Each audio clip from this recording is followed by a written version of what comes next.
राज एक छोटे से गांव का रहने वाला था। उसका बचपन मिट्टी की खुशबू, आम के पेड़ों की छांव और नहर में नहाने की यादों से भरा हुआ था। मगर जवानी की दहलीज पर कदम रखते ही सपनों की तलाश में वो शहर चला गया। पढ़ाई, नौकरी और फिर जिंदगी की दौड़ में वो कहीं खो गया। वक्त के साथ गांव की यादें धुंधली होती चली गई, या यूं कहो कि वो उन्हें खुद से दूर करता गया। 20 साल बीत गए। एक दिन मां के हाथ की चिट्ठी आई। अब की बार शब्दों में थकावट थी, लेकिन ममता वैसी ही थी। उसमें लिखा था, बेटा, अब उम्र हो चली है, तेरी बहुत याद आती है, एक बार आजा, बस तुझसे मिलना है।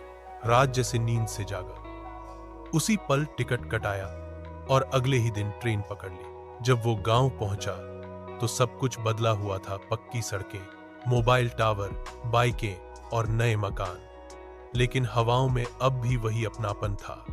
पुराना पीपल का पेड़ अब भी चौपाल पर खड़ा था, बस उम्र थक चुकी थी।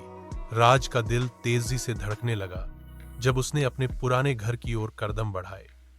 मां बाहर बैठी थी, आंखें धुंधली पर दिल अब भी जवान। उसे देखते ही उनकी आंखों से आंसू बह निकले। आ गया मेरा राजा बेटा, वो बोली। राज मां के गले लगकर बस इतना ही कह पाया, मां, मैं बहुत देर कर दी ना।